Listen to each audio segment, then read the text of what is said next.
Hello, students. I welcome you to the trend analysis sessions we are having in our Maze Master program. And currently, we are doing the disaster management. Now, disaster management, first of all, it's a part of the GS3. And in the GS3, we already have subjects such as economy. Within the economy, separate agriculture can be seen, right? Then we have environment, then we have disaster management, then we have science and technology, and finally, internal security as well.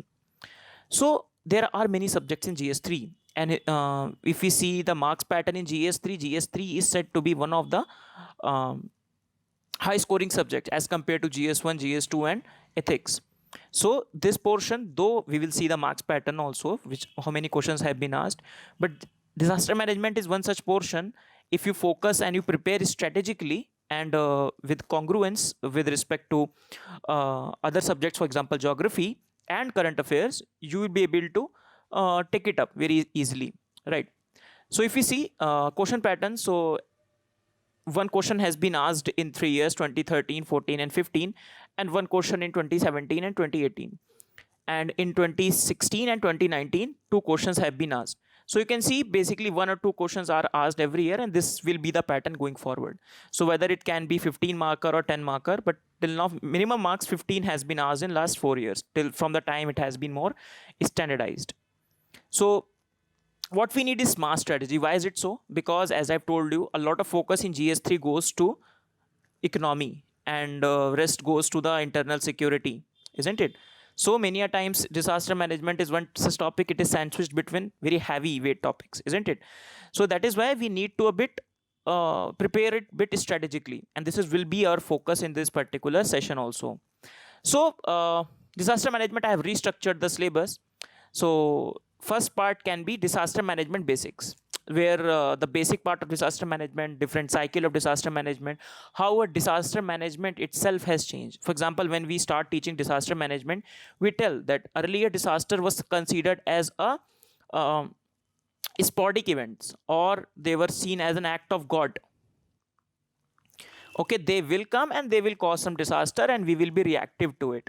But now disaster are seen seems as a natural event. Okay, they will come, but we will be able to tackle it whatever the losses are there from the disaster. So the approach to the disaster has changed, how we see the disasters. Okay, so we are not reactive to it, rather we are focusing on the proactively on the disaster management part. Okay, risk management part, right? Then we focus on some specific disaster centric questions. There have been many questions which are focused on a specific disasters, we will see that. And finally, in the initiative centric questions, right? Till now one or two questions have been there, but I believe this is one area which going forward which becomes highly relevant. Okay, in the current COVID crisis as well, you can see, for example, National Disaster Management Act has been invoked for this, but for dealing with disaster along with the epidemic act 1887. Okay, so in this COVID crisis also, that also becomes an important part of our disaster management, because it is declared as a disaster and subsequent funds have been released under this particular act, and this becomes very important going forward. So you can see focus is not only on the natural disasters now, focus will be on the this biological disaster as well, right? So first of all, we will see the questions which have been asked. So for example, disaster management basics question. So the questions on 2013, 26, 2019, question on vulnerability and the risk assessment. Vulnerability again is an essential element for defining the disaster impacts and the threat to the people. How, in what way the vulnerability to such disaster can be characterized. So they want you to define vulnerability and different types of vulnerability. There can be physical vulnerability, there can be psychological vulnerability, there can be awareness centric vulnerability. For example, you have moved to an area in Delhi and you do not know in which earthquake prone zone this lies. So you, though you are well read, though you know everything, but still when you are entering into or you are going to live in a particular place, you do not know about the disaster dynamics of the place, isn't it? Or the risk dynamic, I should say, hazard dynamic of the place.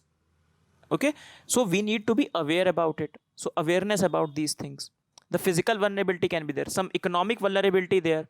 You know everything about the place you are living, but you are not able to cope up with that because you don't have the financial resources to deal with that.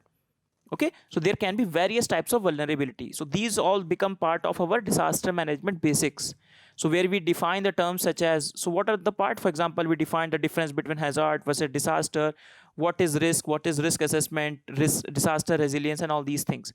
So you need to have a very clear, we'll see in the takeaways and the way forward where you should focus. You should know all these definitions, very simple, very to the point definitions you should know. Then we see questions with respect to specific disaster centric questions. So the question on drought has been asked, question on earthquake has been asked, cloud burst question in 2016 has been asked. Okay, earthquake frequency, then drought. So you can see this portion has a very large integration with the geography part of it, isn't it? Because in geography, in the plate tectonics, we talk about these things only: earthquake, drought, rainfall, why the rainfall is changing. Urban flood in 2016, it was very, we have witnessed many urban floods. So two questions have been asked, one in GS3 in the same year and one in GS1 as well. In the geography, we have been witnessed the same question in both the things. So urban flood was such a big issue. In fact, in the present time also, urban flood is a big issue. For example, currently during this COVID crisis, we are witnessing some scenes of urban flood in the Delhi itself, right? We have seen the politically how the Delhi government is saying it is the work of NDMC or the work of the those municipalities, and municipalities are saying no, this is the work of the Delhi government. So where the urban governance is a big issue. So there you can also see the integration of the topics of the governance into this disaster management. Then the question on tsunami has been asked, which is a pure geographical based question. Then initiatives they ask, and this is disaster management part of it. So you have to write about the NDMA guidelines. We'll discuss about it. Then landslide. So you can see a lot of repetition is not there, and that can be one of the cues in how we should focus in the future also. So then 2018 they have asked question on the disaster risk resilience and the difference between the Hogeo framework and the Sendai framework. Now, why it is important, as I told you, that our perception of the disaster has changed or has been changing. Now, earlier we used to think that disasters are something to react to. Now we think we have to proactively deal with it. And also some of the changes have come in the recent time. For example, climate change, very rapid urbanization, right? Very rapid focus of the nations for SDG. So integration of all these things are also, disaster management becomes a very important part of it, right? And that is why the initiatives are very, very important, right? So these are the previous year questions. Now if we focus the key takeaways from these questions. So first takeaway is the integration with the GS1 geography portion. So there you have to see, for example, tsunami, flood, all these topics you also prepare in the geography part of it. So you have to focus, you have to integrate those geography part and the disaster part. You cannot read it separately. First part is this. Secondly, if you read prepared disaster management, you can use some of the points while writing a geography answers also. That will give a diversity to your answers in the geography also. And this is how you make good answers. Second question, second part, second takeaway is focus on the basics of the disaster management. Very basics. For example, those definitions, as I have already told you, those definitions and how they are linked to the specific disaster. I'll show you with one example also. Okay. Then focus on the current affairs. Just for example, I've told you example of the urban flood. It was in the current affair, and that is why being asked. For example, currently in the current affairs is Vizag gas strategy. Why it happened? What? Because that's a disaster, right? Around 15 people have died.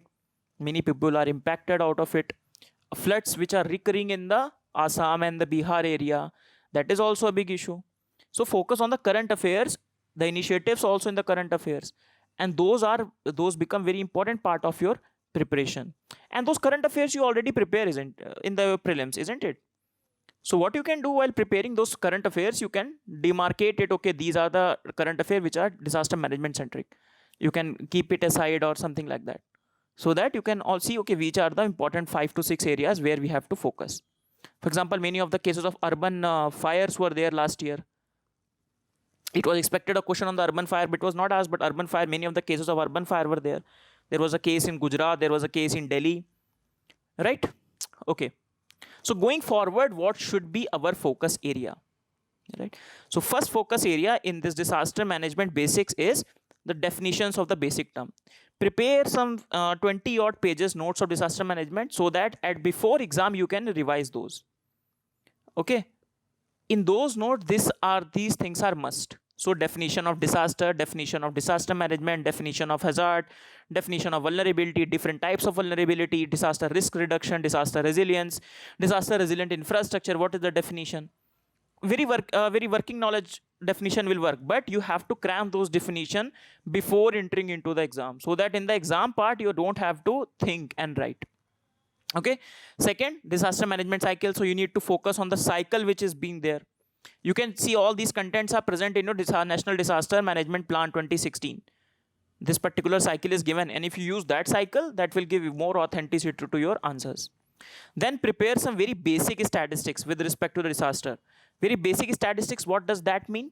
That means how much area is prone to landslide. For example, 15% area is prone to landslide. How much area is prone to the forest fire? How much area is prone to the earthquake? You need to know the map. Okay, in the landslide portion, what are the different areas which are more prone to landslides? So if you know these basic facts will not only help you here in disaster management, but also while writing essays or while writing your answers in the GS2 or GS1 as well. So these are some basic statistics you must know, and these can be the good start to your introductions as well. Okay, then remember few case studies. What does this mean? So case study means, for example, good case studies and the bad case studies. Good case study, for example, how this Odisha is able to tackle the problem of the cyclones. So a super cyclone in 1999 and the recent cyclones which come, the amount of the devastation is very less because of the many of the steps being taken by the government. Or some international case studies, for example, case studies, the efforts being taken by the countries like Japan, or you can compare countries like Japan and Haiti. You can showcase that Haiti, where as compared to Japan, less intensity of the earthquakes are experienced in Haiti, but devastation is more. Why? Because Japan is very well prepared, right? There you can showcase that, okay, this is the example of the disaster management by highlighting these two case studies. Then you can showcase, for example, recent case studies, Hotel Arpit, urban fire, right? The coaching centers, you can give examples. So many of the examples you can give, which Stampede example, many Stampede examples you can give. So you need to have a list of incidences. Okay, these are the incidences which you can quote over the period of time. Or for example, Malda landslide that has happened in Himalayan area 1998. Many people have died. Though it's old, but it showcases, okay, you have a good case study with respect to that also, and that definitely add 1.5 marks or 1 marks to your answer. So this is the first focus area into the disaster management basics. And this is what I want to explain. For example, NDMA guidelines are being asked. Now, if you see, NDMA guidelines are very big. But how smart strategy, how smartly you can deal with it. So this basic formula you can use in your disaster management. So disaster risk is equal to hazard into vulnerability divided by the capacity. Hazard means, for example, earthquake. Earthquake becomes a disaster when it causes a substantial loss of lives and livelihood. Okay, so that's an hazard. Vulnerability can be different dimension, as I've told you, and capacity building of the people, how much they are able to cope up with it. For example, Japan and Haiti. Just let us discuss with that example only. Japan versus, though we are not explaining the topics here, but just to give you an example how the smart strategy you can put in here. So Japan versus Haiti. So hazard is same, or in fact in Japan the hazard component is more than Haiti. Why? Because the intensity of the earthquake is more.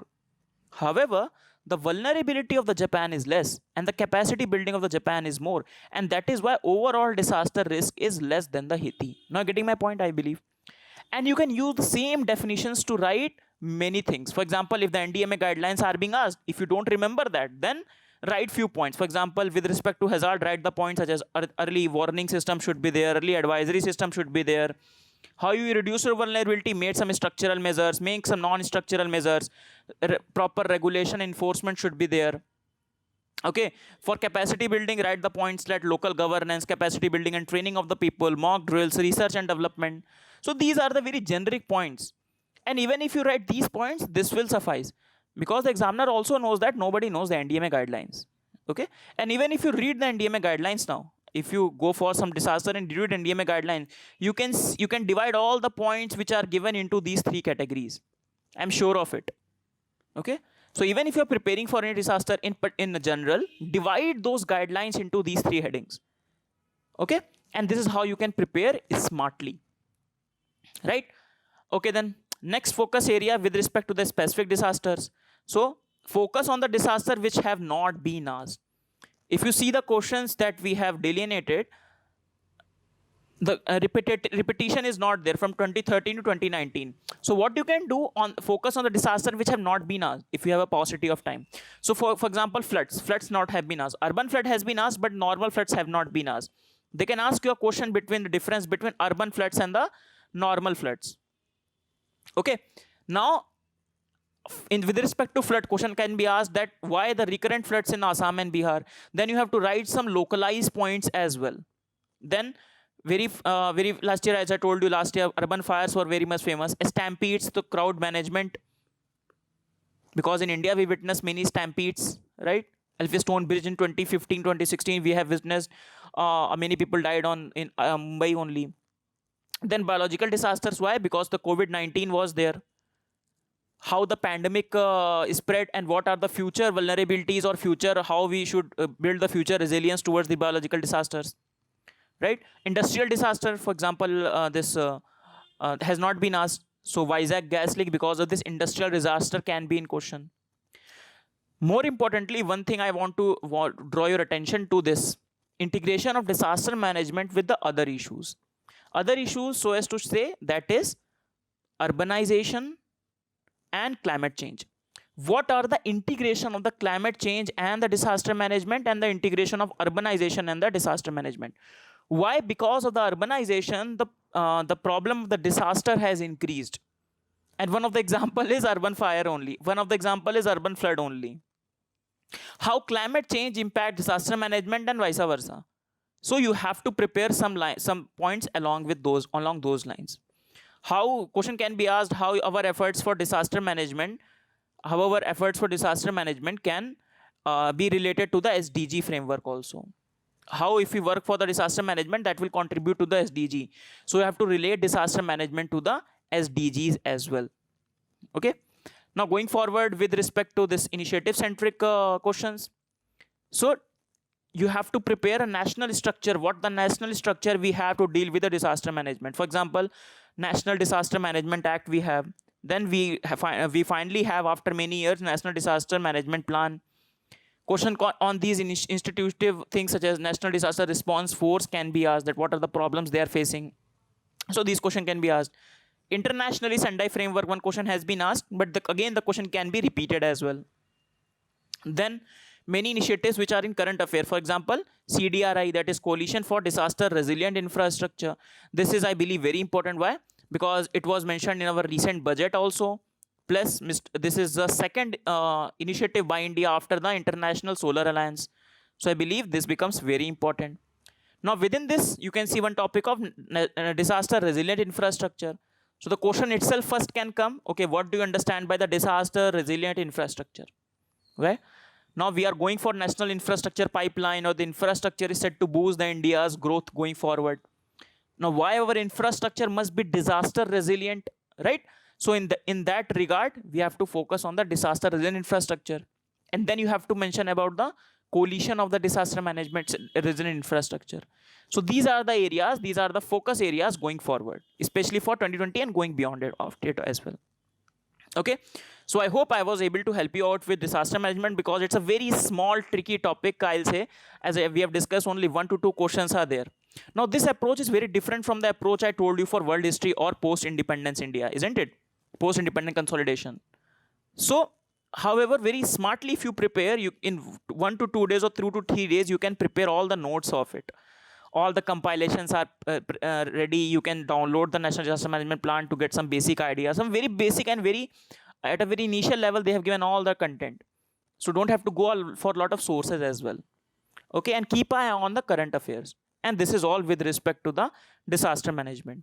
So I hope you get an cue to disaster management and able to crack this particular questions. Even if some tough question is being asked, just focus on the very basic idea. Disaster risk is equal to hazard into vulnerability divided by the capacity building. If you remember this basic formula, you are able to write 150 or 250 words very easily. Okay, so with this thought, we finish this session. See you in the next class. Thank you everyone. Bye bye.